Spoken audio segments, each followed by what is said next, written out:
Yes, thank you.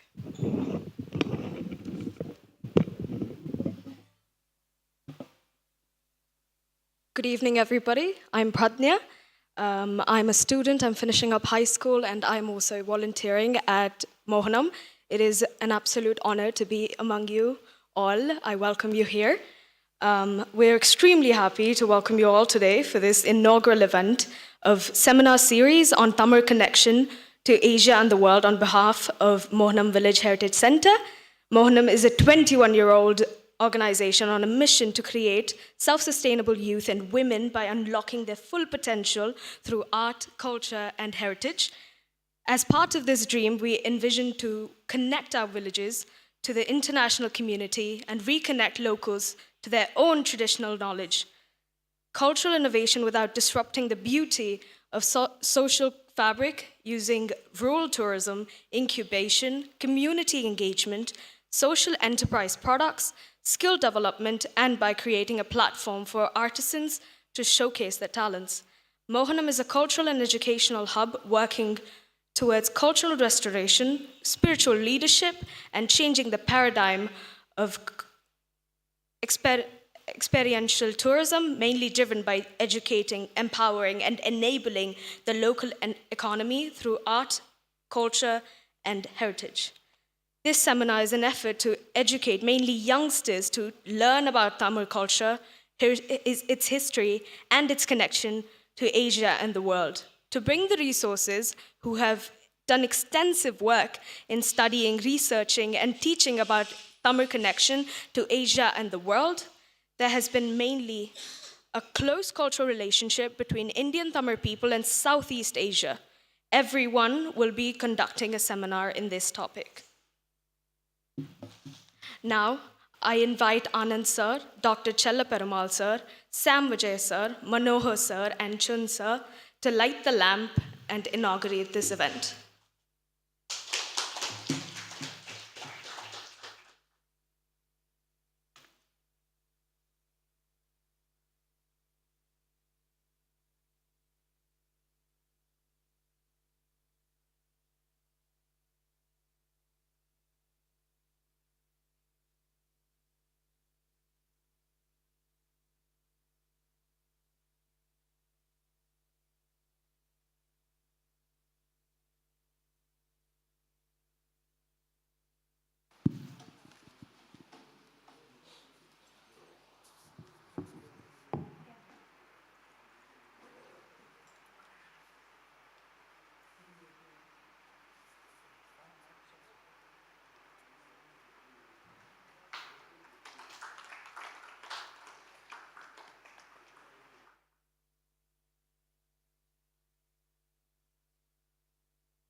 Now I request Anand sir, coordinator for English and Tamil language of cultural and the cultural youth coordinator, to come up on stage and give us a little talk. He is also representing Minakshi ma'am, as she was unable to attend this event because of a few circumstances, few unavoidable circumstances. So I'm handing over the mic to Anand sir. Thank you. Welcome to all for this seminar, Serious Tamil Connection to Asia to the World. Before we start, I want to pray Agathya Siddha, because Agathya is a Tamil poet and also is a superhuman. Still, his spirit is in all over the world survival.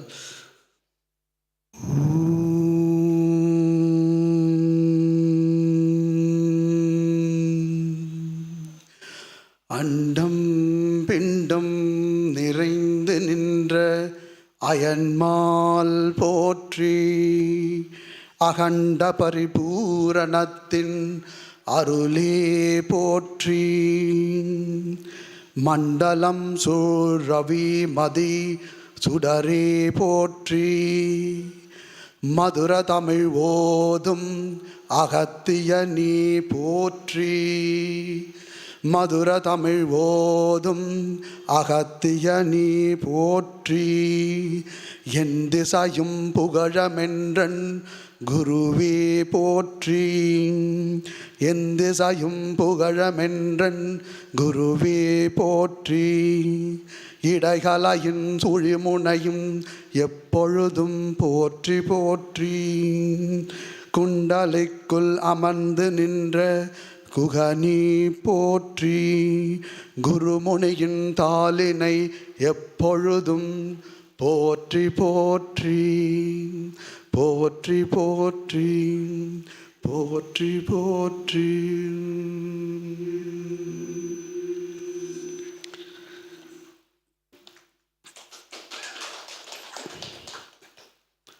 Today, before I'm going to start, Tamil people everywhere lived in the world.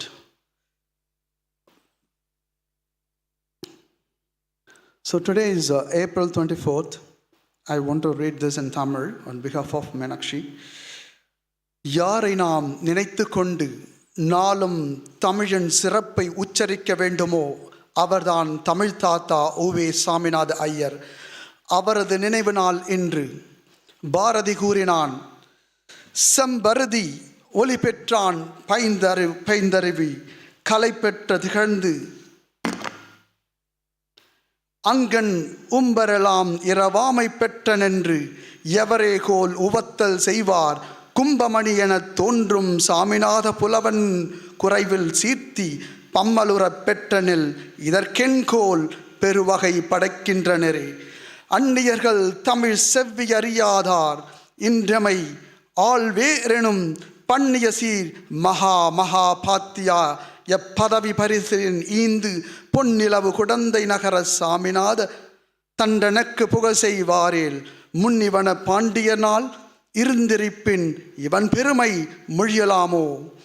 நீதி அறியோம் இவ்வுலகந்தொருதோடி இன்ப வகை நித்தம் துய்க்கும் கதியறியோம் என்று மனம் வருந்த குடந்தை நகர கலைஞர் போயொக்கோவே.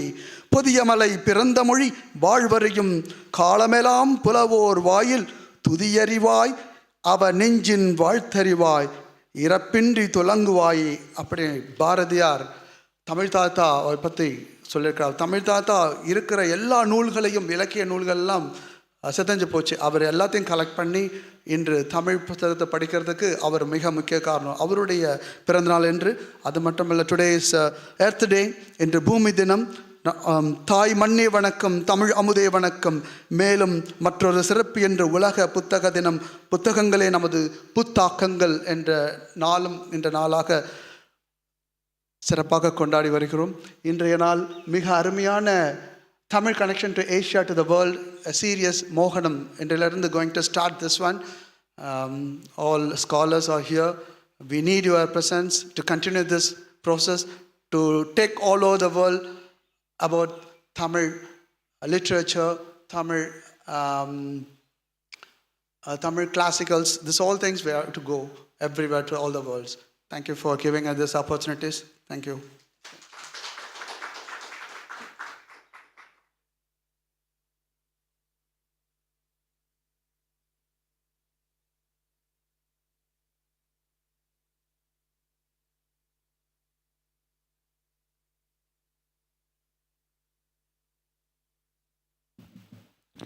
So to continue on and introduce the panel guests, I start with Professor A. Chella Perumal, who is currently Dean in the School of Law and also Professor in Anthropology at Pondicherry University.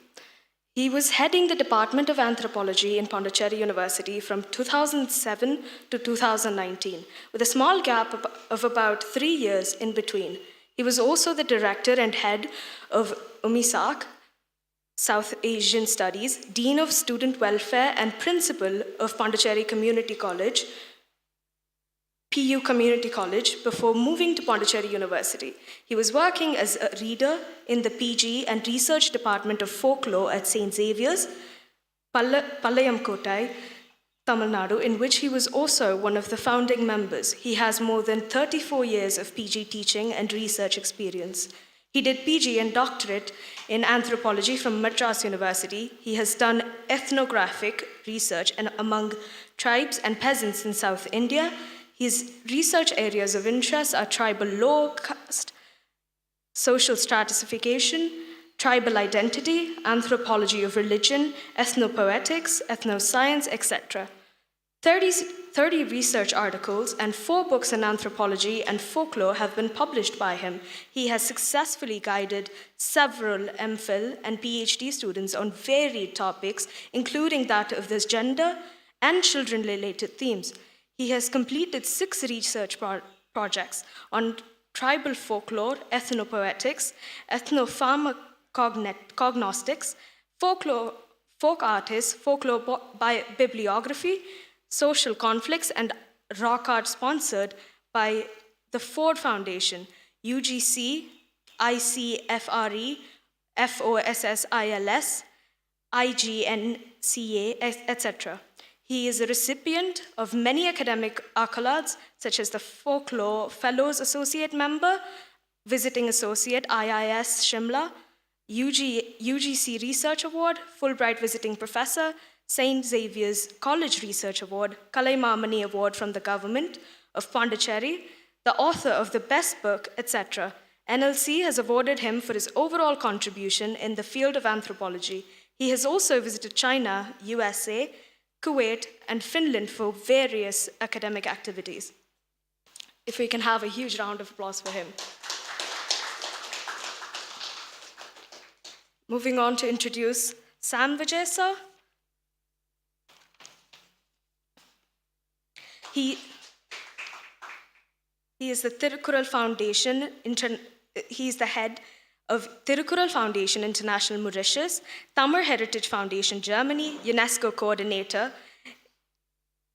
International Movement of Tamil Culture, International French. He's a French lecturer at Pondicherry University and Loyola College, Chennai. He has known of Auroville since its birth. As a student, he attended the inauguration of this very city and has considered it home ever since. He has returned to Auroville, back to his home from France after quite a few time apart from it. So we welcome him here, and a huge round of applause for him as well. Now on to the seminar, I hand the mic over to Ms. Sahati, who has been the Forbes 30 Under 30, who's received a Forbes 30 Under 30 special mention, who has been a TEDx speaker and a national brand ambassador for sustainable development goals by CISMSE. And a huge round of applause for her, and welcome her onto stage.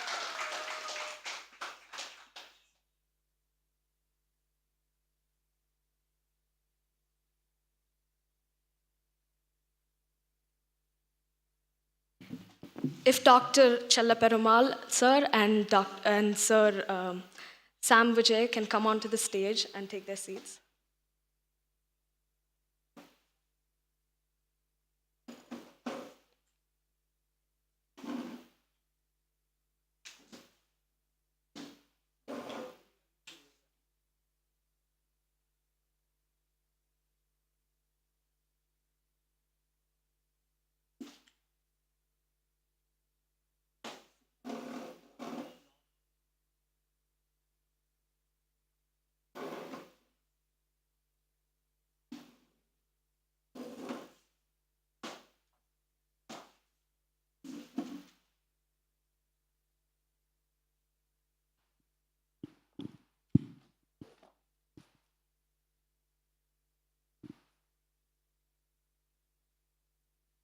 Dr. Chella sir and Sam Vijay sir, thank you so much for participating and encouraging and supporting us in inaugurating this seminar series on Tamil connection to Asia and the world. Especially Mohanam has been working in, Tamil heritage and culture has been our core value and element for doing any activity with any kind of beneficiaries. So this is a very special seminar which will be continuing throughout the year. And even if the on-site it is more meant to reach out to masses. We want more and more youngsters to take up this information and knowledge and use this as an innovating idea or make this an integral part of their life to integrate these learnings in their ideas, businesses, or whatever field they're working in. So thank you so much, and I take immense pleasure in being the host of this panel, sir.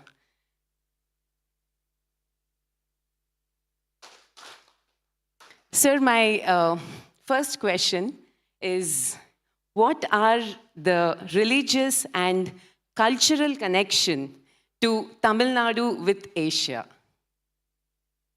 Sir, either of you can take up. See, Tamil Nadu has the long connections with not only with South Asia, even Asia or rest of the world.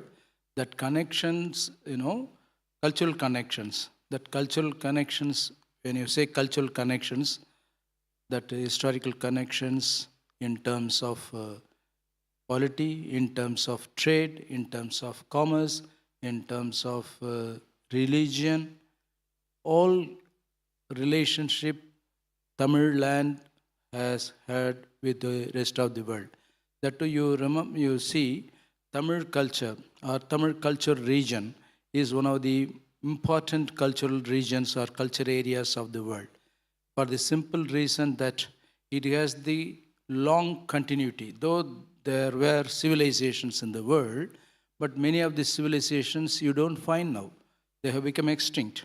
But Tamil civilization, the Tamil culture, it has not only it has long history, it also has the continuity. That continuity, that vibrant continuity, the Tamil rulers or Tamil people, they go out of the Tamil land by seafaring or other ways of modes of communication. Some of the explorations are just to go around, see, and return back. Even interestingly, some of the Tamil rulers, those who could go and even conquer some of the places of the world, they didn't have the motto of just occupying and establishing any reigns or any government over there. They occupy, they conquer, they prove their might and return back. That is the thing. So then the question is by the panel, the religious connection. Let me see the religious connection. What are all you find in Tamil culture? Interestingly, it is very highly, it is secular in nature. Secular in the sense, it is not giving too much of importance for the religion per se, as you see. See, for example, even the recent excavations that are carried out in Kiradi and all, they don't have any of these the religious symbols. They what you find in the other excavation sites, which means Tamils for a long time, for the past 2000 years or even before that also, they have had a very good established civilizations that is above of ordinary or to say the rigid religious sentiments or religious behavior. In fact, they are what I would say. You take any of the old classical literatures, there it speak about the too much of harmonious relationship instead of giving emphasis for one particular mode of worship or other things. However, now, as of now, the Tamil's connections with the rest of the world is so long. As of now, you find the Tamil cultural, what to say, the cultural ethos and other things.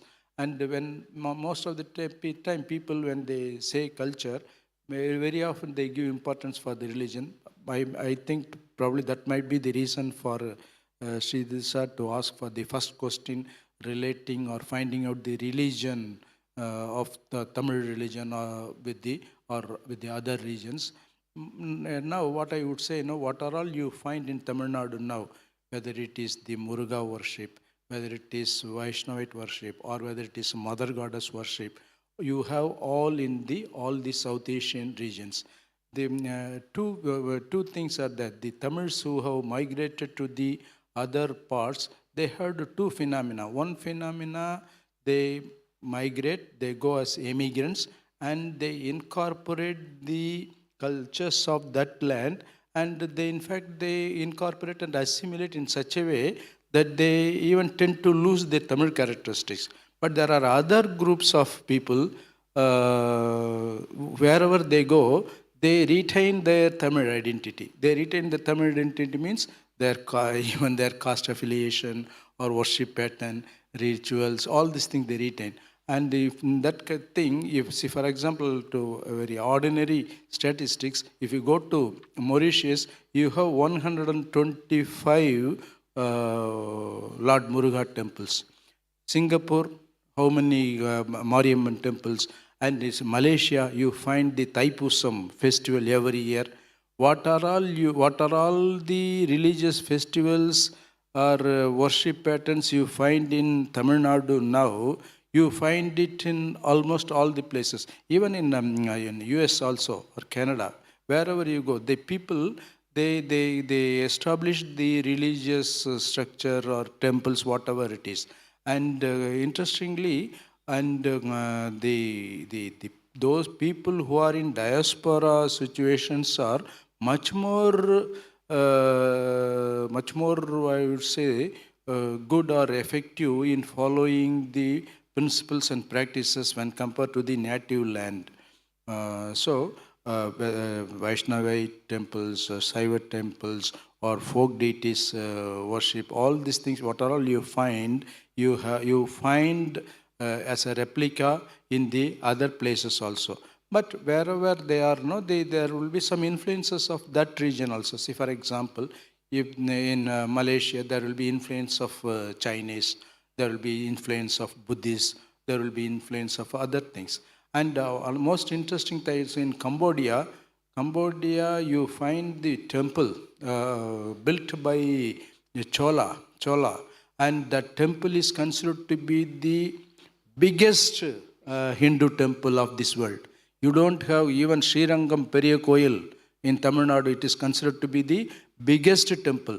But Cambodia temple, what built by Rajaraja Cholan, is much bigger than the Srirangam temple.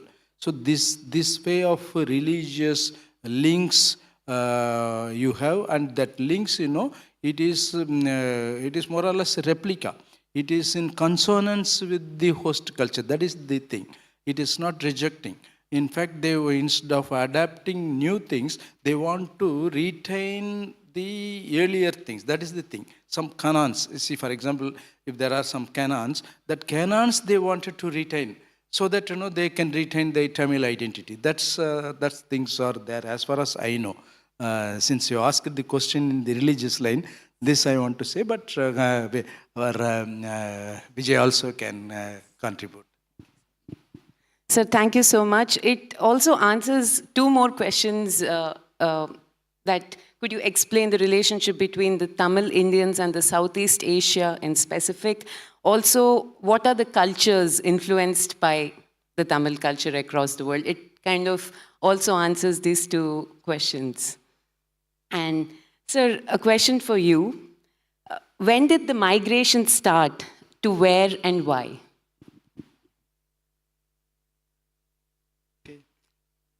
Since the question was English, but still I'd like to start with the Tamil expression.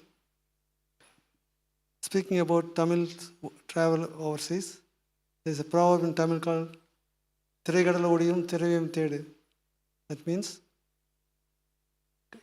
go, like in Western European countries, there is the proverb also, young men go west, because west at that time was India, and whereas Tamil people went far away from home country to look for treasure. Thiravim is treasure. Actually, in this process, they have, I'm going blank. Excuse me that I have some health problems. My enthusiasm is more than my energy to speak here. I'll try my level best. Anyway, when there are a lot of historical and archaeological as well as literary evidence about Tamils traveling overseas, it's not necessarily migration, but traveling overseas from ages. Even very close to our place, about 10 kilometers or 15, 20 kilometers from here, a place is called Arikemedu near Ariyankopam, where they have unearthed, Professor can confirm it, they unearthed artifacts and beads of glasses belonging to the Roman Empire of the 2nd or 3rd century BC. Right, sir? Then also we have architectural, archaeological find in Orwell. Also they found, Popo has found some archaeological artifacts. And historically, we have literally all our literature, Sangam literature of 2000 years speak about travel overseas, Tamils. They speak about the parents of Kannagi and Kovalan, the main characters of Silappatikaram, a Sangam literature of 2nd century AD, I think. But they talk about his parents' names are Masatuan, Manayagan. They speak about the travel overseas to bring treasure in Silappatikaram, which is one of the 5 masterpieces of Tamil literature. Then also there's a migration in the, I call it cultural, not invasion, cultural migration. As Professor said, the Southeast Asian countries were inspired by Tamil culture. That's because Tamils went there first as visitors, then later as even to invade. The Tamil people like Rajaraja Cholan and followed by his son Rajendra Cholan, they went to invade, not necessarily to rule, but to show their empire is big in the world. They didn't rule like the British or the French who did. And they have also, there is also migration by force. That is when the British and the French and the Dutch and Portuguese, they came to India because India was considered as a rich nation, but they lost the route. Europeans who had business, Romans and Greeks who had business with the Tamil people, they lost the route to the South India. So they were obliged to find a route. And at that time, America was not known. They did not know there's a big continent existed. So they said, since the earth is proved to be round, if you go west, you can find India. So yeah, that's why the problem were, young men, what are you doing here? Go west, go find a route to India. That's how Columbus or Vasco da Gama and the other people tried. Vasco da Gama came and Columbus went and found America. So that migration was also young men go west in Tamil culture. And then come the colonizers. Everybody took a piece of India. The Portuguese put Goa and Dayu and Daman, and the Dutch took the Tarangambadi, and the French, Pondicherry, Karaikal, Mahe and Yanam, and the British rest of India. They took the whole rest of India. So they have what they thought when the abolition, when the slavery was abolished in Western countries, and they were obliged to find cheap labor, and every Portuguese, Dutch, they had picked up the Indian people, poor people who were suffering from famine and poverty. They gave them fancy words, and took them to their respective colonies. The Portuguese took them to Angola, Mozambique, like that in Africa. The Dutch took them to Suriname, South Africa, South America, Suriname and Belize and the places. And the British naturally went to take them to South Africa and all other Malaysia, Singapore, Sri Lanka. And the French also took them in hundreds and hundreds of them, left Pondicherry port to work in the sugarcane fields of the colonized country of Martinique, Guadeloupe and West Caribbean countries. That's West Indies, we call them West Indies. You know, West Indies are known for cricket players. But whereas far as French people, Pondicherrians, we don't know cricket, we only know football. And these people went there to work in the colonized sugar country. They are given ஆசை வார்த்தைகள் கூட சொல்லி அவங்க கூப்பிட்டு போகிறாங்க. அங்கே பாலும் தேனும் ஓடுது. நீங்கள் 5 வருஷம் போய் இந்தியாவில் போய் நீங்கள் அங்கே ஒர்க் பண்ணிட்டு வந்த பிறகு நீங்கள் பணக்காரனாகி இங்கே வந்து நல்ல அழகான பொண்ணு கல்யாணம் பண்ணிக்கலாம். சில ஆசை வார்த்தை காட்டி கூப்பிட்டு போகிறாங்க. அங்கே போனால் அங்கே அப்படி இல்லை. ஒரு மறுநாள் கஷ்டமான வேலை செய்கிறாங்க அவங்க. கப்பலில் வேலை செய்கிறாங்க. இது அங்கே வந்து பெண்களும் ரொம்ப பெண்கள் நிறைய பேர் போகாட்டால் கூட ரொம்ப தொல்லைக்குள்ளாகிறார்கள். இதை தான் பாரதியார் வந்து கரும்பு தோட்டத்திலே என்ற பாடலில் பாடுகிறார். பெண்கள் படும் துன்பத்தை கண்டு விம்மி எழுகிறார்கள். ஆனால் இன்று அவர்கள் அது இதுக்கு நீண்ட நேரம் பேச வேண்டிய சுருக்கி சொல்ல போனால் அன்று அவர்கள் அடிமைகளை ரீப்ளேஸ் பண்ணுறதுக்காக போனாலும் பிறகு அவர்கள் கொஞ்சம் கொஞ்சமாக நில உரிமை பெற்று நிலத்தை வாங்கினார்கள். இப்பொழுது அவர்கள் எல்லாரும் பிளான்டேஷன் ஓனராக ஆகிவிட்டார்கள். இப்பொழுது கருப்பர்களுக்கு அவர்கள் வேலை கொடுக்கிறார்கள். அந்த அளவுக்கு உயர்ந்துவிட்டார்கள். அவர்களுக்கு ஆர்வம் எல்லாம் தமிழ்நாட்டில் வர வேண்டும், தமிழ்நாட்டு முக்கியமாக பாண்டிச்சேரி வர வேண்டும் என்று ஆர்வத்துடன் வருகிறார்கள். அவர்களை பார்த்தால் அவர்கள் ஆப்பிரிக்கன் மக்கள் அதிகம் கலந்து விட்டதால் அவர்கள் பார்ப்பதற்கு ஆப்பிரிக்கன் மாதிரி இருப்பார்கள். தமிழ் பேசுவார்கள், ஆனால் ஆப்பிரிக்கன் மாதிரி இருப்பார்கள். அப்பொழுது பாண்டிச்சேரியில் வரும்போது ஆர்வமாக வருவார்கள். இங்கே உள்ளவர்கள் அவர்கள் நீங்கோ அப்படின்னு சொல்லி ரொம்ப கேவலப்படுத்தி சொல்ல ரொம்ப வருத்தப்படுகிறார்கள். அது ஒரு கேவலம். அதை அரசு புரிந்து அதற்காக ஆவணம் செய்ய வேண்டும். இது நான் முடித்துக் கொள்கிறேன். அடுத்த கேள்வி. Next question.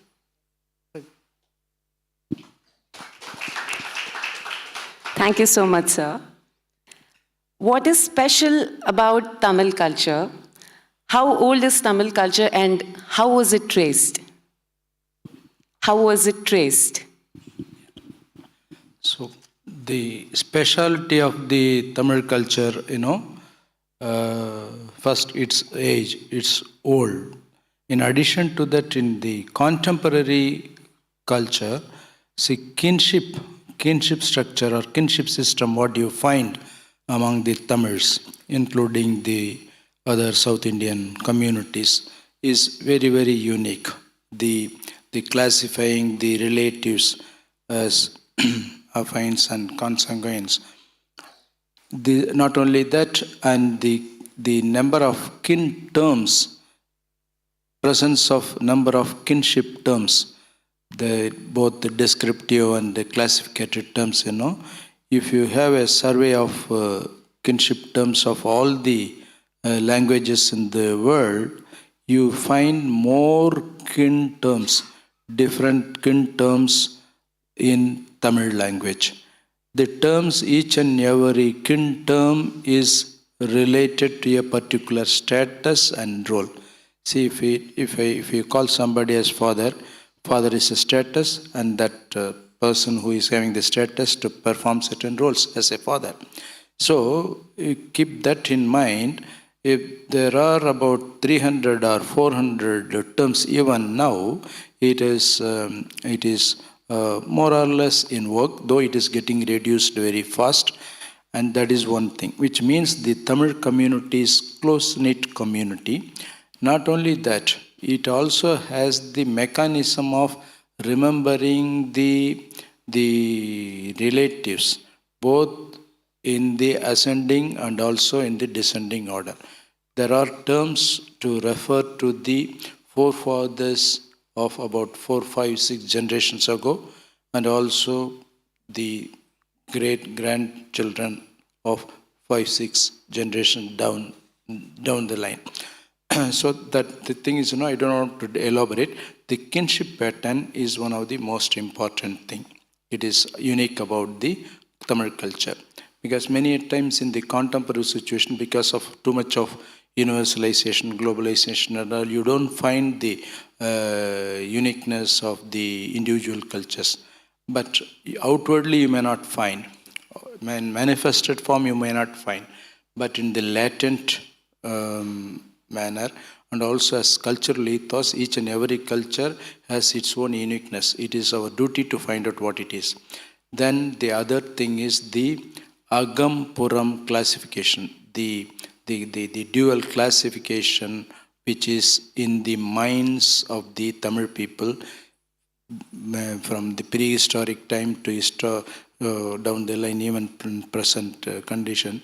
There is the Tamil people classify all these things into two, Agam and Puram, which means, so there are many things which are of internal, personal, or deeper, and there are many in the life. There are many things which are outer, explicit, and group oriented. All these things. This Agam Puram division.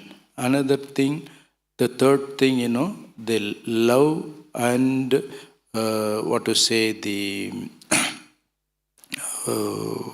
Vigor or whatever it is, Kadal and Veeram. That is another thing. So the Tamil culture has so many uniqueness, and that uniqueness, many a times it will not be visible.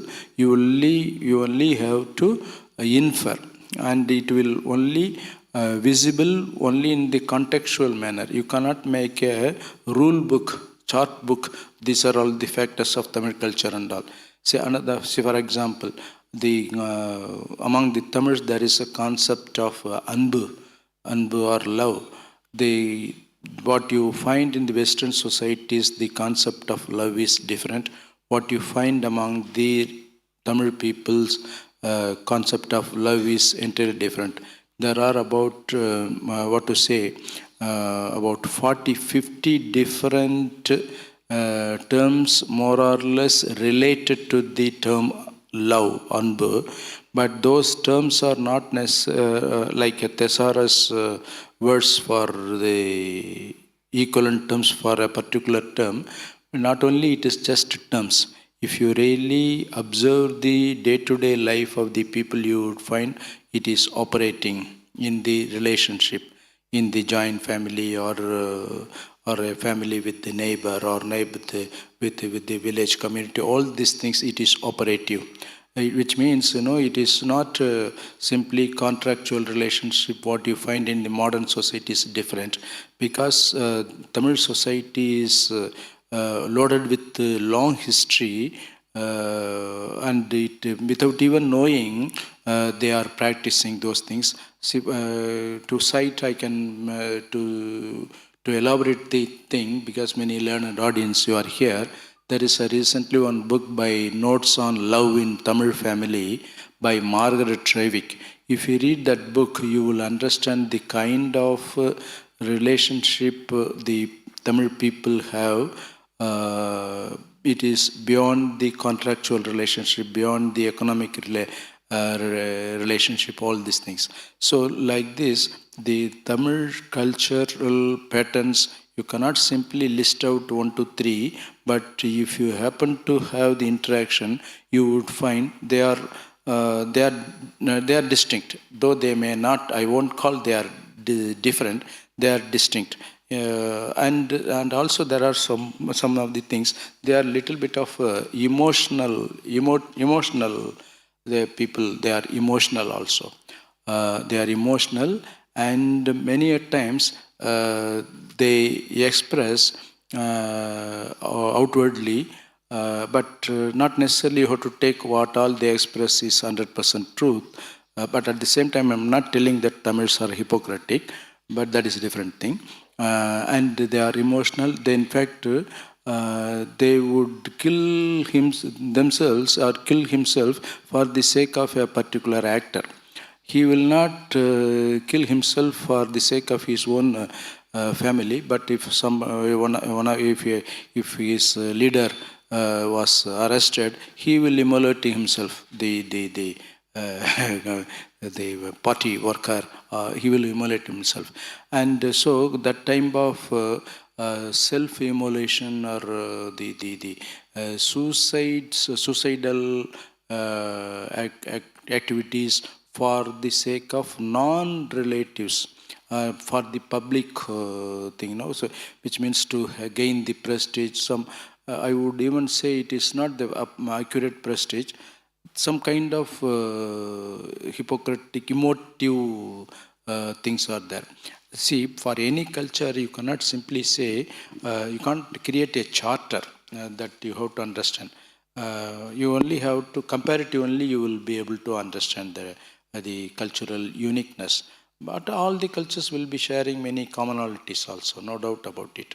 In fact, I only wished had the pen, Shrishda, had she given that questions before my arrival, I would have come with a little preparation. But now only I am getting, though I have come with some other presentation in my hand, but since I am not going to make that presentation, but it is suddenly I'm being asked, so sometimes my views might be questionable also.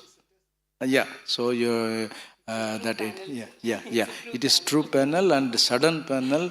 And remember, I want to tell to the learned audience, these questions were not known to me earlier.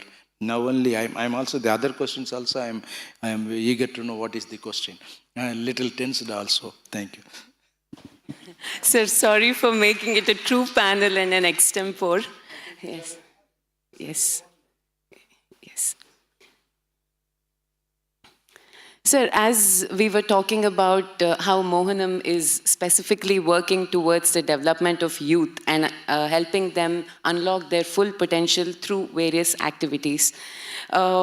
To both the panelists, I would like to ask this question: what role can youngsters play to integrate this knowledge to a wider audience? And how can this knowledge be used for the future benefit of the students?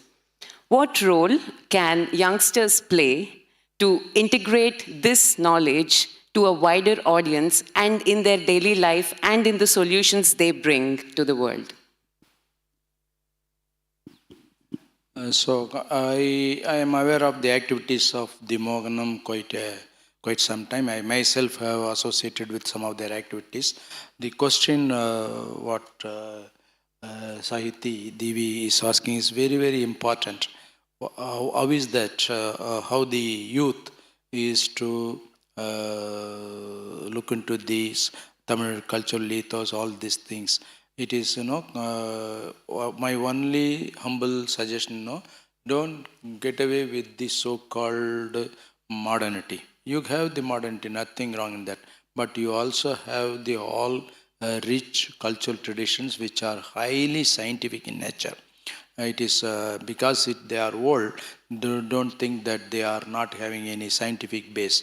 In fact, what are all you speak about the environmental sustainability or the ecosystem balance, what all you say as new concepts or new things which are needed for the future world, I would say all are already there in the rich Tamil cultural heritage, especially in the literature. And that too in the literatures of Sangam literature, Tolgapiyam. Even if some people sometimes they might be allergic to the Bhakti literature, but they need not have to be allergic. Yeah, up to the at least up to the 12th century literature, if you read, in whatever orientation you want to read, you have the answers in that. If you want to have religious orientation, you can cull out those things. But if you want to have the environmental sensitivity, you can have it. If you want to have the cognitive understanding of the universe or worldview, you have it. So what I would say, the Mohanam should make the youth to read the Tamil classics. Read. It is very difficult if you can't read and simply understand. It is not like today's short stories, other things. You require some kind of patience and skill. So as if sometimes, if you are learning some so many new languages, that is a different thing. In your own language, you have a good, rich tradition, heritage, and especially in literature, read it and understand it. To understand, there are so many guidebooks are there. Then once you get the interest in it, that interest, I'm not talking about the aesthetic interest. Forget about the aesthetics. If you want to have that aesthetics, that is a different thing. But for the sustainable world, but for the meaningful world, but for the good brotherhood to come about, or you are facing all kinds of negative things in this world, to get rid of all those things, it has a lot of not only practical tips. If you read and understand, you yourself will be molded. See, for example, can you say it any other literature like Tirukural? See, Tirukural is such a unbiased, non-religious, I would say ethical code. If all, not again, what are, though you have asked what should be the Tamil youth should do for the development of Tamil culture or the imbibing Tamil culture, that is a different thing. But what I say, the Tamil cultural ethos, Tamil culture, always, it's for universal culture. Even the Tolkappiyam, if you read, the very classification of the universe or what the human beings are supposed to do or ought to do, if you read, they are not specific to this land. They are not specific to Tamil land. It is specific, it is to the humanity.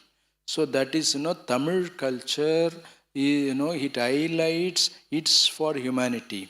That kind of greatness it has achieved over a period of time.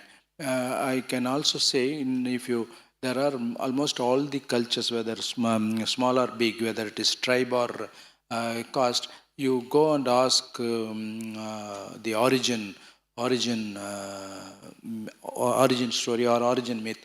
Each one will be having some story or other, which is full of what to say. It is it is not having. It is full of mythical in the sense, it is too much of belief based. But Tamil society over a period of time, it has crossed all those religious condition, or what to say, these according to the anthropological evolutionary stage, magic, religion and science. Still many societies are under the magical condition. Its stories or the legends and all. There are some most of the societies has come to the religious status. I would say Tamil society has crossed the scientific status, but again it is coming back, pulled down by the various other forces to go back to the backward things. So what I say, that even when for the question which you asked earlier, what is the uniqueness of our Tamil culture? Tamil culture's uniqueness is for the humanity, human unity. Tirukural, though I'm talking about Tirukural, there is no mention about Tamil land in Tirukural. It's for humanity, only you find in Tirukural.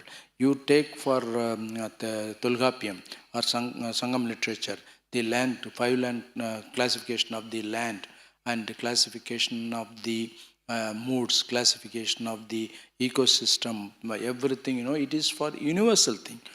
So Tamil culture speaks for universality, humanity.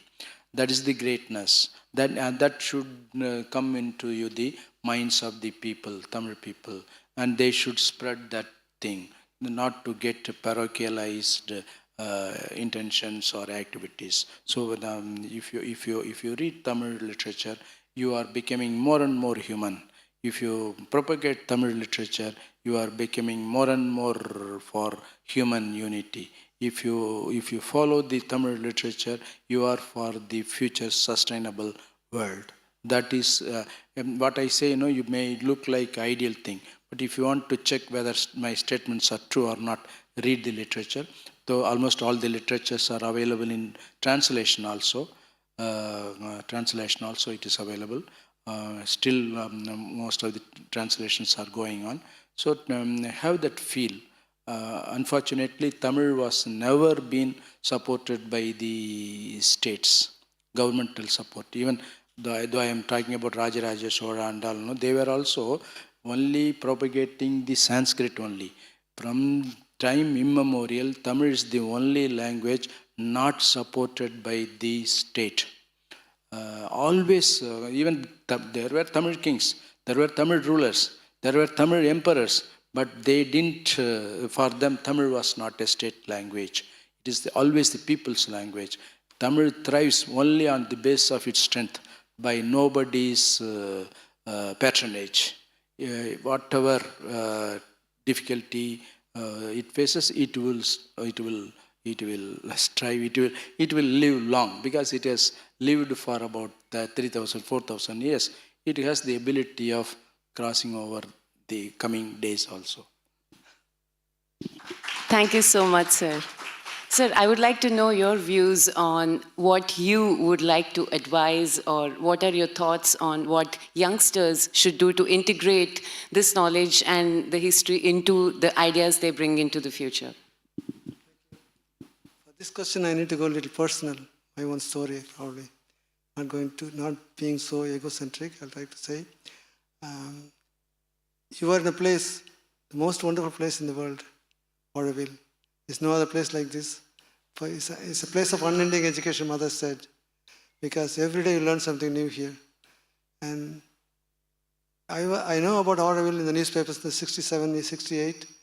So every day newspapers are bombarded with articles about the creation of international city here, because ashram, behind which the Sri Aurobindo Society, I think, they are very powerful in the media and they put a lot of articles. That way, I was able to read about Auroville, and I said, I want to come to the inauguration. I was 17 at the time. It was 1968, and my relatives lived in the villages nearby.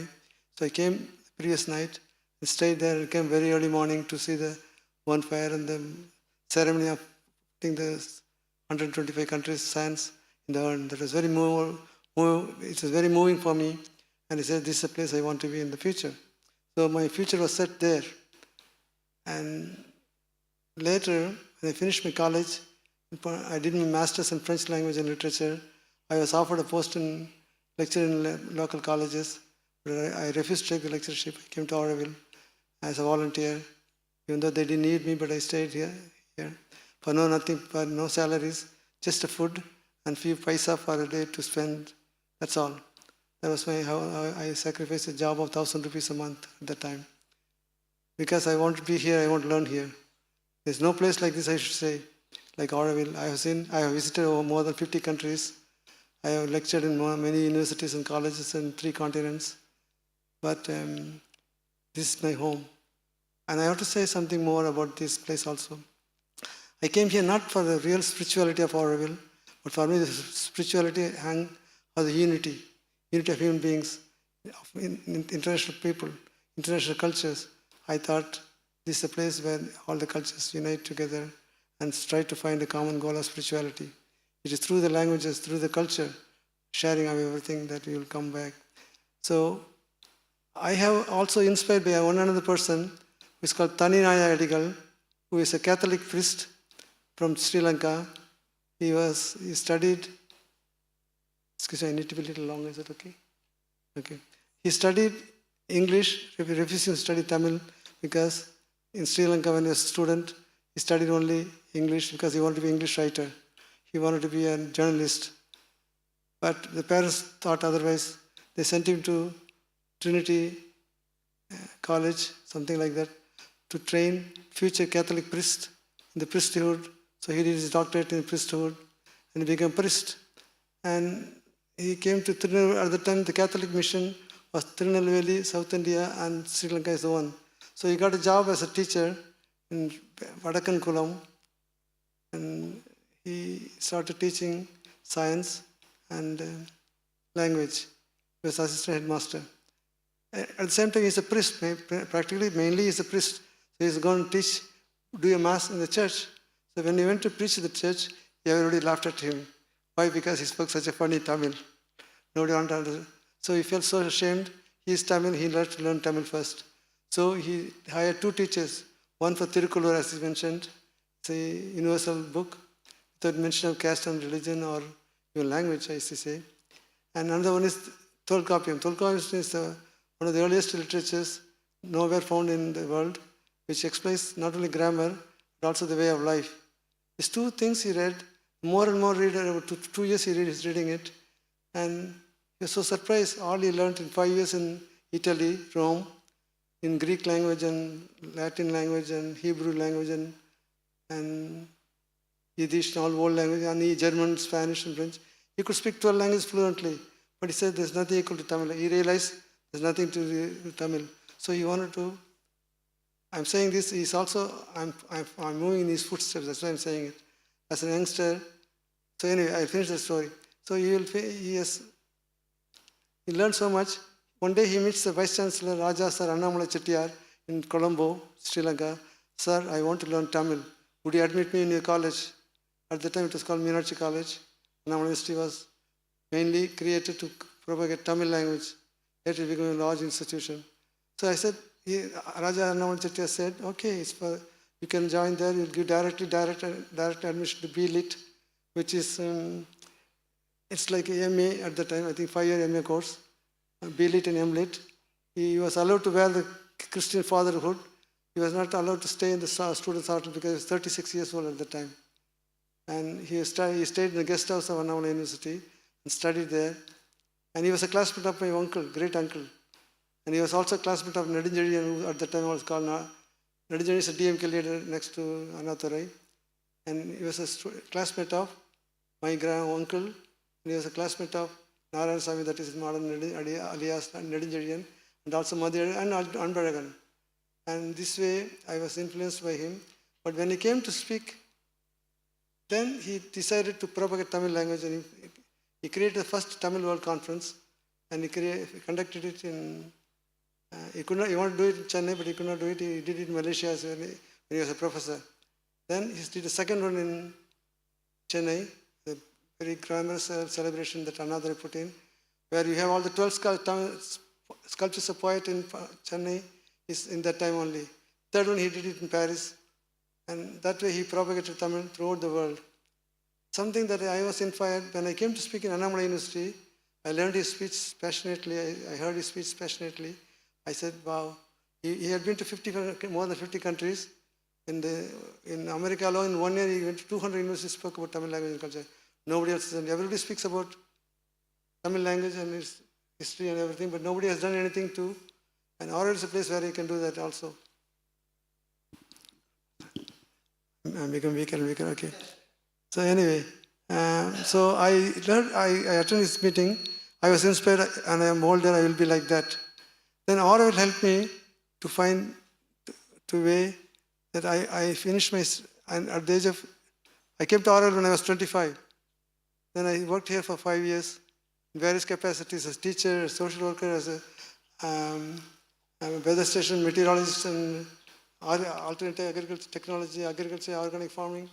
In fact, I came before Meenakshi. Meenakshi came a few months after I came here. So I've seen it to her in a way, to Meenakshi. When he came, I was, anyway, she worked with the youngsters, I worked with the children. Then I want to go to the United States, not because I was fascinated by the country, I never lived there, but I said I have to go and attend a program created by Kennedy, which is to train managers to work internationally. So, and I know it's okay. Anyway, so I did get a visa, and I went, and people from Oral helped me. When I arrived in the United States, I had $2 in my pocket, that's all. I didn't even have money to go pay the taxi. No, it's not working. Anyway, so my goal at the time was to go to overseas, not because I was fascinated by overseas, to learn more about management, international management, and more about culture, and bring back that knowledge back to Auroville. That was my aim. And I did so eventually. I worked for 10 years in New York. I was working as senior training officer for the city of New York. Then I worked for UNICEF, then I for United Nations. And later earlier I also worked to UNESCO in Paris. These are all my goals. I fulfill all my goals. Now it was time for me to go back to Auroville. Arrived 1988, I want to get married and things like that.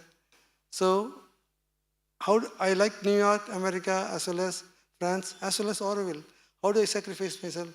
I can't sacrifice my life in New York City, not my rich cultural New York City life, nor my ambition to come back to Auroville.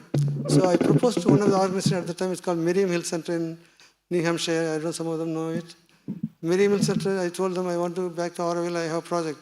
I said, what project? I said, Aurovillians, they're very good, nice soul. They come with wholehearted, sacrifice a lot of things. They would sacrifice their youth. They did a lot of things, but they have no time to learn more. They have to be more trained. They have to have more skills adapted to the modern future.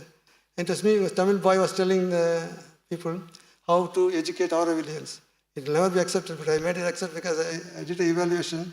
What they need was more training. So I organized a one-week training program in 1988, and I trained Aurovillians, all the project leaders, like Frederick, or I can even doctors, clothes, dentists. I mean, lots of people that the leaders know, or someone older enough. They all attended, about 50 people attended for 1 week, the training program about project planning and project fundraising and problem. Anyway, so I satisfied, then I got married, and then my family life, I was disconnected for about 20 years. Now that I'm old enough to come back to work as other Aurovillians, I'm here. I'm saying this because I have followed the footsteps of Thaninayagam, who was documented. Wherever Tamil people lived in the world, he went there and documented it. He wrote lots of 10 volumes of books about Tamil people, and there's nobody else in the world who has done enough service to Tamil language and culture that is him. So I am following his footsteps. I'm visiting all the 50 countries he has visited. I'm visiting all the places that he has visited, and I'm bringing update. For example, Martini is a place at that time 60 people spoke fluent Tamil. There's only one man who speaks Tamil, and he's 96 now. He's going to die. Tamil is dead there in the island of France. And like that, and now I'm going to these places, see the condition, I visualize them, I document them by photos, videos, and I write them in Tamil language and French and things. So I think, young men, you should go west. Not only west, east, south, north, everywhere. Auroville is a nice stepping stone, and where you don't come to Auroville just because you want to go overseas. That's too stupid. But you make use of the resources available in Auroville, and you have to visit. Life is too short. Now I'm 70 years old, and I had a huge, complicated heart surgery. But 4 years I didn't travel. I said, I'm going to travel this time. Nobody can stop me. I took the flight with my wife, of course, and I came here. And I said, I want to address at least one small meeting in Auroville to inspire some people so that I can guide them and go on my path, which I don't think glorified, but I think it's worth traveling. Young men go west, east. And also, Abdul Kalam, he said, the first president, he said, you have to dream. The dream should not make you sleep. That's what he said. He said it in 1990s. But when I was college, in the lecture in Pondicherry Women's College, Bharadas Women's College, I told the girls, young women, you dream. Don't worry about your parents. You dream and try to work the dreams that you realize your dreams. That's more important. And I said, and in fact, I said before Kalam did. But anyway, I do say the youngsters here, older people should help the youngsters, and they should explore. Auroville is a nice place, but you can do more service by exploring the world. Thank you. Thank you, sir. Sir, my question to you is, who built Tamil Nadu? It's a good question, but so you have to go back. Tamil Nadu, it was only recent coinage, but we had only Tamilagam. It was a big land. In fact, people even go back to the, some people say it is mythical, or some people say it is prehistorically, you can have a proof. We had a Lemuria, big region. It has been flooded by deluge, because of a huge deluge, that Lemuria has been drowned. Like Africa is considered to be one of the ancient land, and Tamil land is also one of the ancient land. But you don't have that vast land now. But interestingly, Tamil Nadu or Tamilagam was not ruled by a single king ever. always it is Chera, Chora, Pandya, always there is always in fight. Never the whole Tamil land was ruled by a single Tamil king. It was because always there is a fight among the Tamil kings. And but one thing it is interesting, if you see the history of this India, I mean to say the pre-British or pre-Mughal India, if you see, this Tamil land was not dominated or under the control of any of those big emperors of these Indian subcontinents. Even Asoka could not rule fully. Even Kanishka, whatever big emperors of this pre-Mughal period of this country never ruled in Tamil land, Tamil, that South Indian portion. It was having its own rule by so many kings or small kingdoms, all these things. So it was not a unified political entity, but definitely it is a clear-cut, defined cultural entity, no doubt about it. It is a cultural land, but it was not a political entity as Tamilagam. It was a divided land only. But now Tamil Nadu is a part of the Indian Union. That is there. That the term Tamil Nadu was coined by, not coined, but it was officially introduced by Sri Annadurai when DMK came to power, but it was only Tamilagam. Tamilagam means Sri Lanka or up to even Kadaram. Kadaram means present-day Malaysia. As we are telling very often, Indian subcontinent, like that, Tamilagam also have very big land going up to Malaya, Sri Lanka, Burma, the present-day Myanmar, and if it is Isle Mauritius, or all these things. So Tamil also had a very vast land, Tamil land. You can understand it by, if I say Indian subcontinent, it is inclusive of South India also, like that. So this way only you have to understand. Though it is not a political state, it is definitely a important recognized cultural region, no doubt about it. In historically, prehistorically, even contemporary cultural yardstick, Tamil culture is one of the most important and the continuous continuity. It has the continuity that is very, very important. You can equate Tamil culture, Tamil civilization with some of the civilizations of Maya, Inca, and all. But where is Maya now? Where is Inca now? All gone. The only civilization in this world which is having continuity without any break is Tamil civilization. Even the Indus Valley civilization is also it is also part of the Tamil civilization only. So that you should understand. Thank you so much, sir. So the last question for today's panel. Where is the Tamil connection geographically established in the world? In one word, everywhere. Everywhere. It's amazing. From Mongolia to Cape Comorin, from Martinique to Japan and Korea, Tamil is established. Let me go through in detail. Well, Professor mentioned about that the boundaries of Tamil Nadu, Tamilagam, it's been various different times. For the British people, they didn't call it Tamil Nadu. They said state of Madras, including 4 southern states. In 1967, Annadurai came to power. He rebaptized this land Tamil Nadu because this was called Tamil Nadu.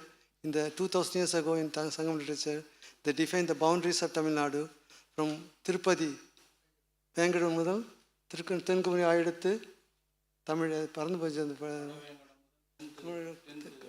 Vada Vengadam, Tenkumari Vare, Ayeduthu, Tamilku Nallulagam. When you talk about Tamil land, it's starting from Tirupati until the Cape Comorin. Cape Comorin, but at that time Lemuria continent, people say. It's even further down the sea.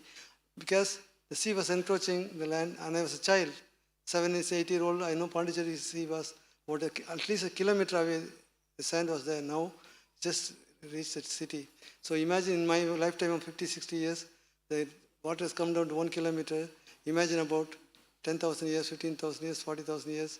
The Tamil Nadu was a large continent which is submerged into, even in Sri Lanka was part of Tamil Nadu anyway. So now, in 1967 it is defined. We lost Tirupati in the political argument, discussion, because we wanted Tirthani. Tirthani is one of the 6 abodes of Lord Muruga, we don't want to lose it. So we exchanged Tirthani, we took Tirthani and gave away our god, Venkateshwara Tirupati, to Telugu people. Anyway, that's politics. But again, do you know, when the professor mentioned those countries like South Africa, Mauritius, Malaysia, Singapore, Myanmar, or previously as well, Burma. This is a place I visited to see what is the status Tamil. I was amazed. I was really amazed. The country which was very amazing was Burma. Nobody knows about Burma. Not many people travel there because it was a military junta until recently. So tourists were not allowed. But I had an opportunity to go there because it was on my agenda to go to visit Burma. I stayed about 2 weeks. Every country I go there, I just don't go as a tourist and I come back. I stay there 2 weeks. I stay 2 weeks and study well. The people, talk to a lot of people, document. And I have not written a book, but I write a lot in Facebook, which is followed by thousands of people. Anyway, so you'll be surprised to know that teaching of Tamil language is forbidden. All the Tamil schools are closed in Burma when the military junta took power, I think 60s. And there's no Tamil was taught. But the Burmese people who are like our villagers here, when you go to Burma, you don't feel you are in Burma, Myanmar. You'll feel you are in Kuilapalem or Adanjadi. It is like same, and there is a village, 100% Tamil people are living there. They live a culture dating back to, but till today they have the Panji Virate, Jallikattu, they have it now. They have all these Muniswaran temples, because Tamil people went, they didn't build Anjaneyar temple, they didn't build Vishnu temple, they didn't build Shiva temple. These all did not belong to Tamil language and culture. So they built Mariamman, Kathavarayan, Madhuraviran, these kind of temples. So anyway, they still do worship Muniswaran, things like my family god is Munishwaran. We pray, we even sacrifice. And also in France, every day hundreds and hundreds of goats and cocks were sacrificed in the name of God, because the ancient Tamil tradition is still kept there. France has vigorously kept the religion. Anyway, so in Burma, I'm taking example of Burma only because it's unique how the Tamil is surviving now. It's even surviving better than we, because all the people who were volunteers, who spoke well Tamil, who stayed in Myanmar, quite a few came to Madras, and they created a Burma Bazaar. That means people by the Burma, refugees from Burma. They created their own colony in Chennai. And also, a group of people came. Before I go to More, I'll talk about Tamil culture. Every Saturday, Sunday, the children are regrouped in temples. The military couldn't come inside the temple. They taught Tamil to the children for 25 years. And volunteer teachers taught them. They created their own syllabus. They even created a Valur Kotam of Chennai, a replica in the building. They're poor peasants. They're just peasants. They're able to preserve culture. Tamil Nadu government is not even doing a single thing. For the past 30 years, people like Mauritius, South Africa, they're begging Tamil Nadu government for a teacher, single teacher. Everybody promises teacher. Nehru, another promise, MGR promise. They could not send it because when he sent a letter to the central government, they refused it, and they said, but anyway, I don't want to go into politics, but anyway, it's not encouraged to send Tamil teachers overseas. So these countries, some of them, language is dead because of this reason. Some, Myanmar survived. One more surprising in Myanmar, when there is a military coup, people escaped by various means, by boat to Tamil Nadu, Madras, and also some of them went land route to India. I think the border country is Manipur, I think. Mizoram, Manipur, yes. The Manipur of Northeast Asia, All of a sudden, in the whole village, there is an empty land, huge land. This Tamil people occupy. Now there is a Moreh, M-O-R-E-H. You can Google it. It's a Tamil town in the midst of northeast Manipur, cohabiting like you did with the local people. They're cohabiting well. They have 3 language schools, 3 Mariamman Koil and Timidi.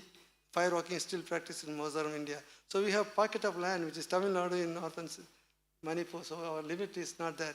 And further, I go further. Japan and Korea recently have found that Japanese language is unique because it got a character which is Chinese looking. But it is not this, that language is not from Chinese language. Japanese language is nothing to do with Chinese language, even though they copied the way of writing. So the Japanese have been searching for the past 30, 40, 50 years. What is the origin of Japanese language? They didn't find an answer. Many scholars left Tamil Nadu for Japan.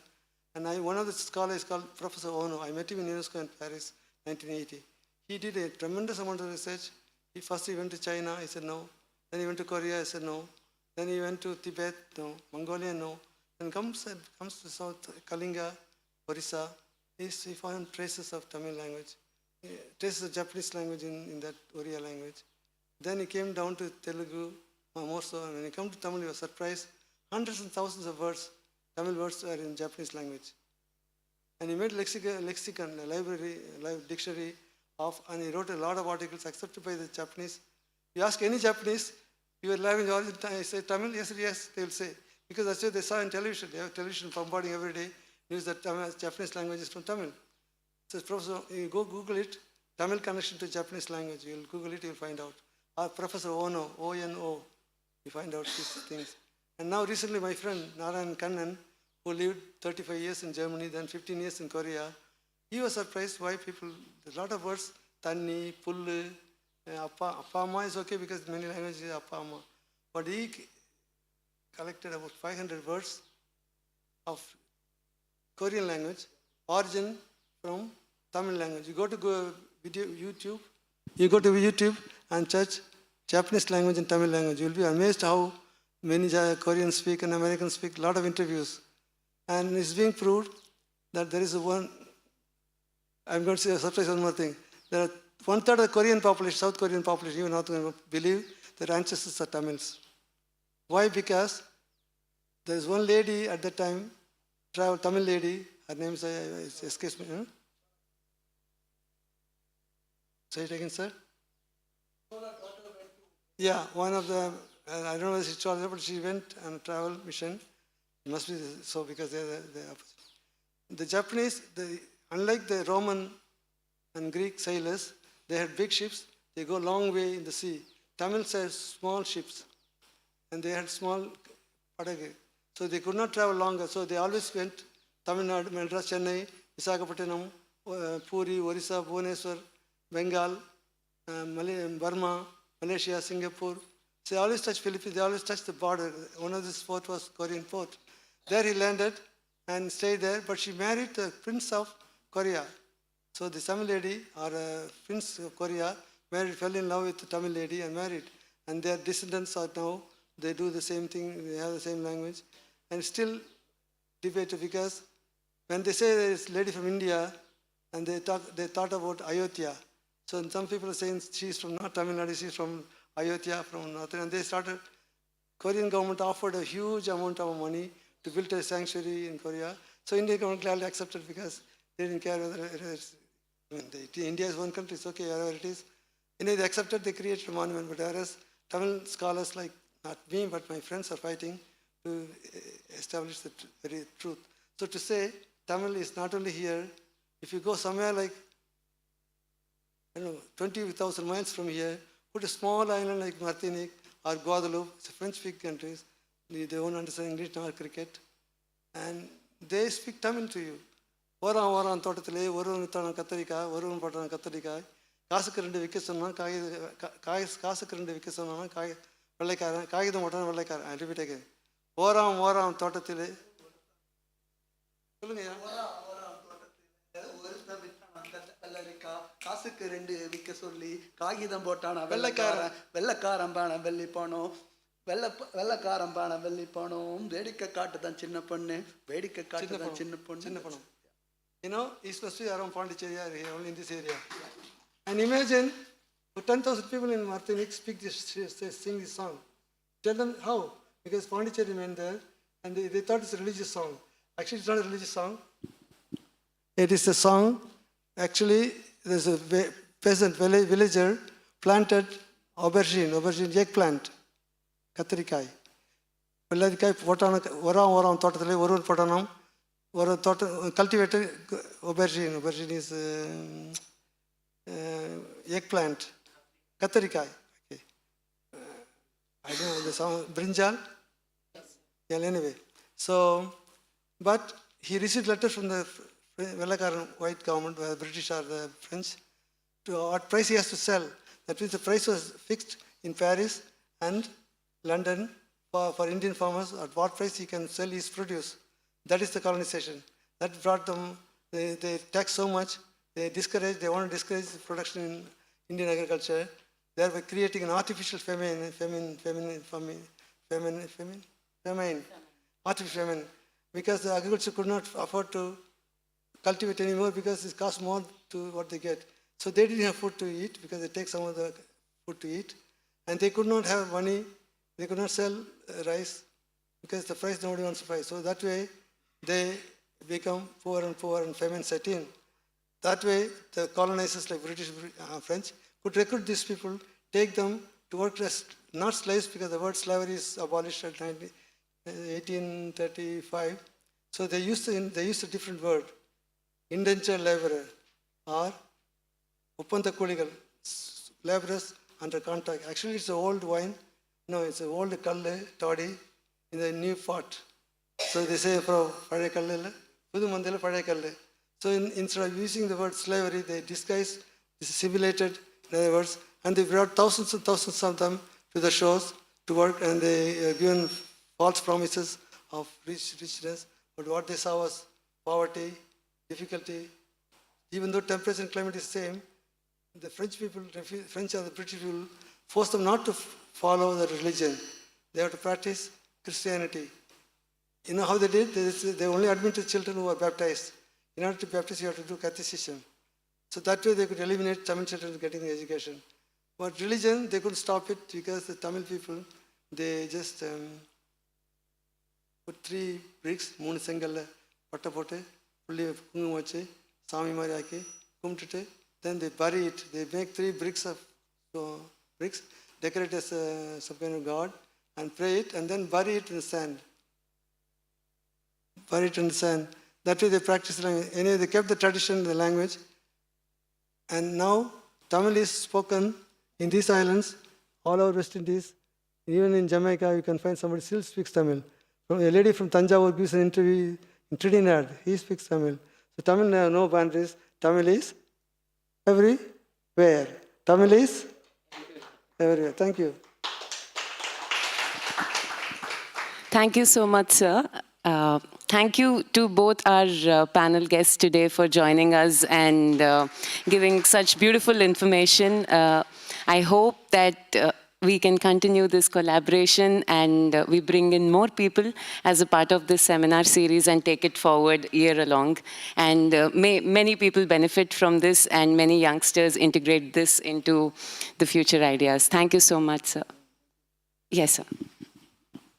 In fact, it's treacherous. I asked her what you should speak. No, nothing. Can I bring a slideshow? I have a PowerPoint presentation where I can show pictures and videos of all these things I said. Well, there will not be, it will be some kind of panel discussion. But I was disappointed, but at the same time, I was also very happy to have improvised my speech, which I didn't expect. And next time when I come here, I'll come with a huge kit and organize a meeting where I present Aurovalians, the glory of Tamil language and Tamil culture around the world with the proof of photos and videos. Thank you. Definitely, sir. I would request Prajna to take it forward, and I would request both our guests to please remain seated on the guest.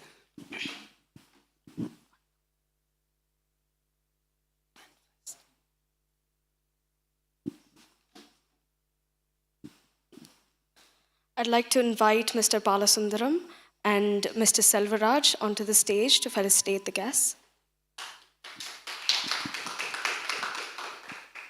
And I also invite Anand sir, Manohar sir, and Chun sir onto the stage.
In addition to Europeans, who has grown to be important, I think, now.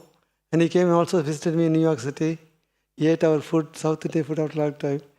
And it was nice to have a connection with Raj. I'm happy to meet you. Long time. I came frequently, visited, observed. I didn't have time to stop by. But this time I decided to stay at least half a day. It's a pleasure to see one of us. Thanks, Eliraj.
Thank you, Manohar and Chun and Anand sir. Perumal sir and Sam Vijay sir, can we have 5 more minutes with you on the stage because we have some questions from the audience. Few questions. Yeah, one or two. You saying keep on telling Tamil civilization, no? But usually we are telling Dravidian civilization, include Karnataka, Kerala, and Andhra. But we even have not read about like Tamil civilization separately. Always saying Dravidian civilization. Nothing wrong. You can. I mean to say Dravidian civilization is composed of all these three, not distinguished. Yes. Dravidian, you call it as either Dravidian civilization or Tamil civilization.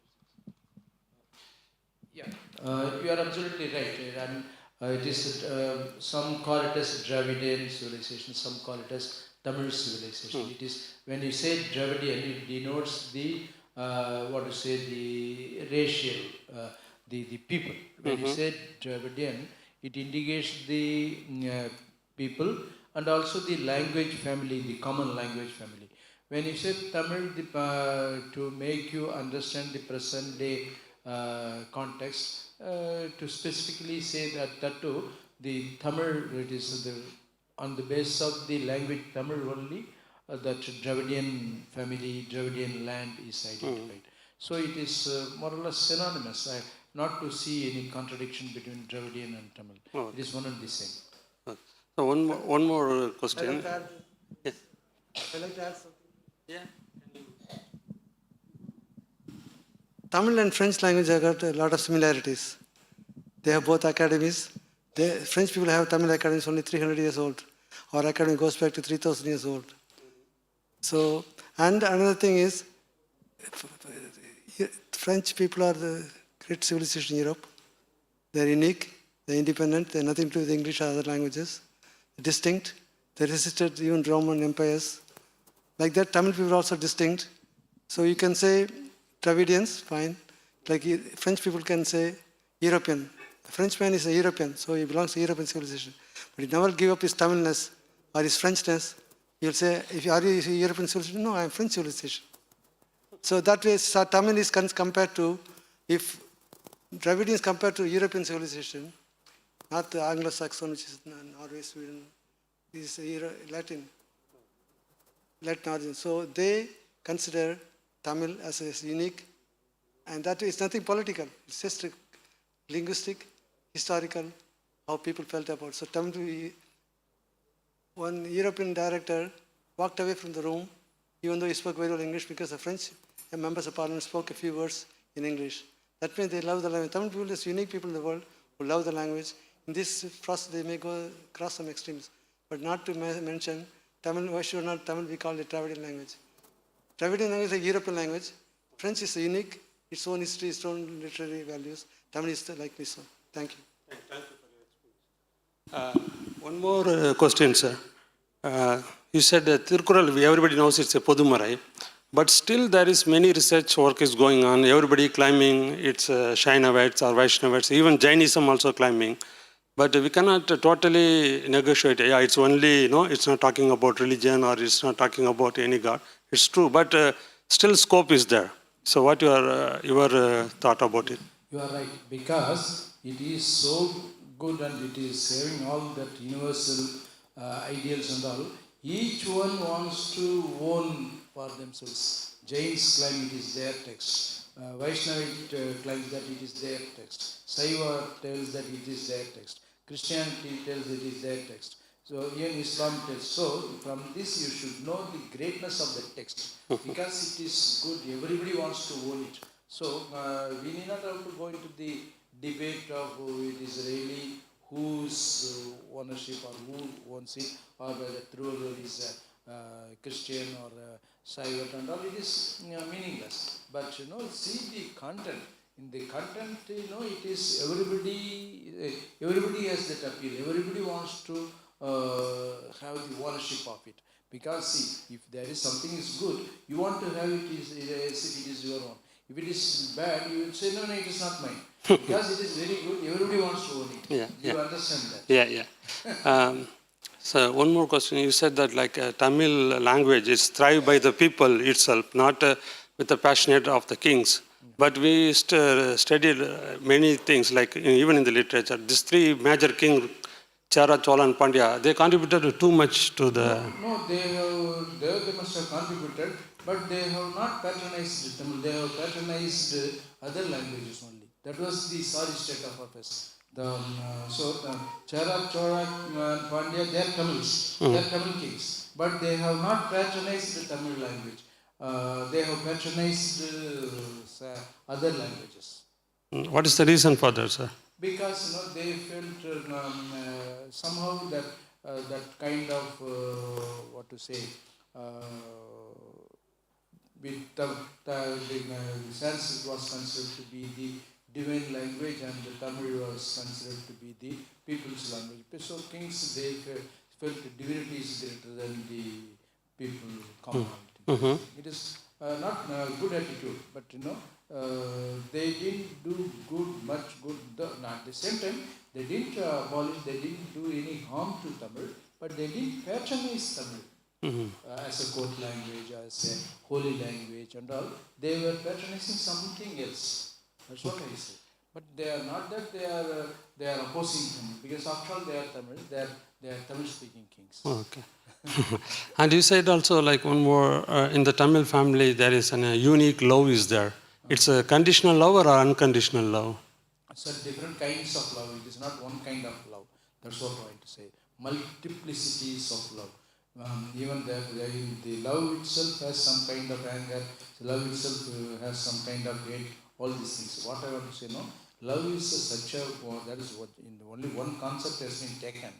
And that concept is, how do you find in the everyday life in multiple forms, multiple patterns. That was I am telling. So which means the Tamil culture and society has a lot to interpret on the basis of the concepts or on the basis of the some of the historical references. That was richness I am telling. Richness.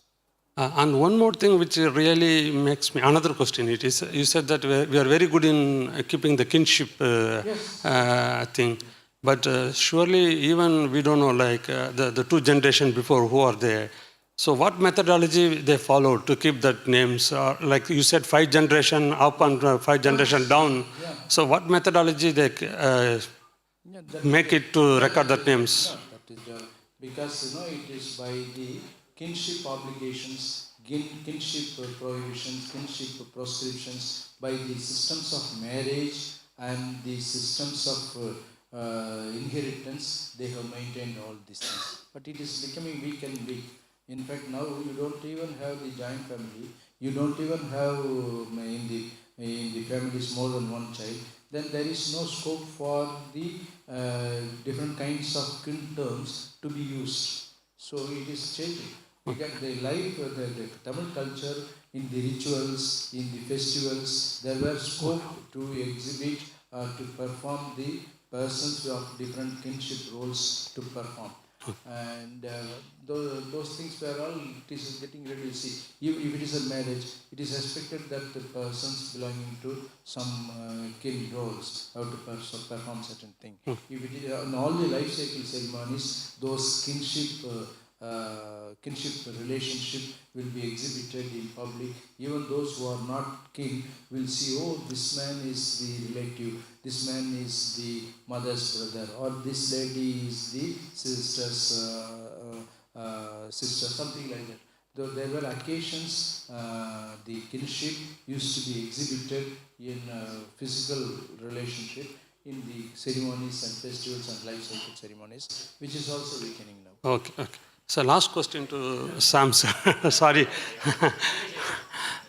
Yeah, only one question, I finish it. Sir, you told that she asked the trace of the immigrants. You said about this Silambu, from there you can quote it out. So Patanitar, like also the same region, no? Pumbugar. So how you correlate the time period? Because Patanitar also in the Pumbugar region, he born there, and then he also sent, he did trade with Rome and all these things. Both are same period, Silambu period and this Patanitar period, both are same period, or there is a time difference is there?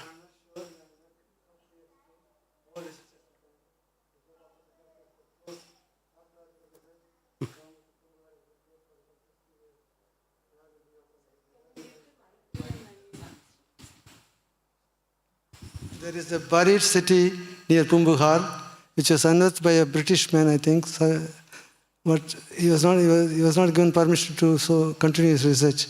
If people can protest and make the government realize, now Kiradi was refused. They closed the Kiradi, remember? Kiradi exhibition closed for political lobbying. They got it back. Now they're proving that Kiradi probably is older than Indus civilization, or at least same period, because they found similarities between Indian civilization. And in 1980s, Indus civilization was projected as a civilization, like Professor Harras and things like that, of Dravidian origin. Later, some people started to say not Dravidian, Tamil origin. And the Northerners also said, no, it's our Sanskrit literature, our Saraswati river is going on to below, it's ours. So it's all political thing. But I think actually researchers, as people like you interested, should go beyond this politics, should go further in search of truth. It's more important.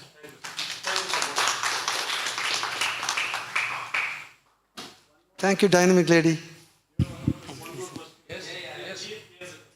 Okay. So before we go to this question, I just want to thank all the viewers of Auroville Radio Live who are watching this show on various social media platforms. And thank you so much, Auroville Radio, for collaborating with us and supporting us in this event. Now we can take the next questions. And quick question is,